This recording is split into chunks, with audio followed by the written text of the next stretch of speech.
Мартина не изглежда като зависима. Никога не е изглеждала. Красива, добре облечена, с усмивка, която хората запомнят. Работила е в 2 казина като дилър. Познавала е играта отвътре. Именно за това е мислела, че е по-умна от играчите. Другата страна на масата.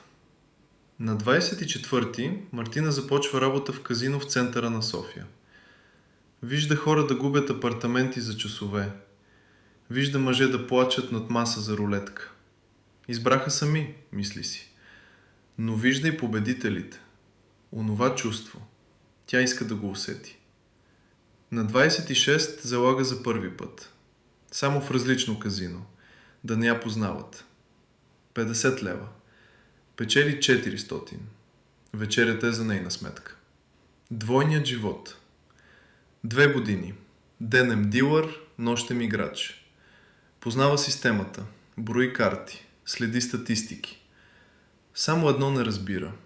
Статистиката не работи за теб, когато си зависим. Защото зависимостта не е за печеленето.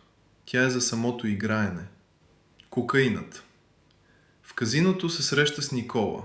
Играч, дилър на едро, на дребно.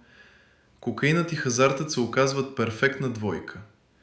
За 6 месеца харчи по от 3000 до 4000 лева месечно.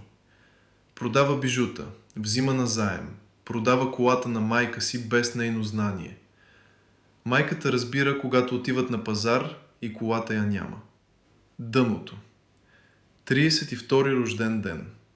Сама, в стаята под наем, без пари, с 0 лева и 23 стотинки в телефона. Обажда се на майка си. Чува гласа й и затваря. Лежи на пода.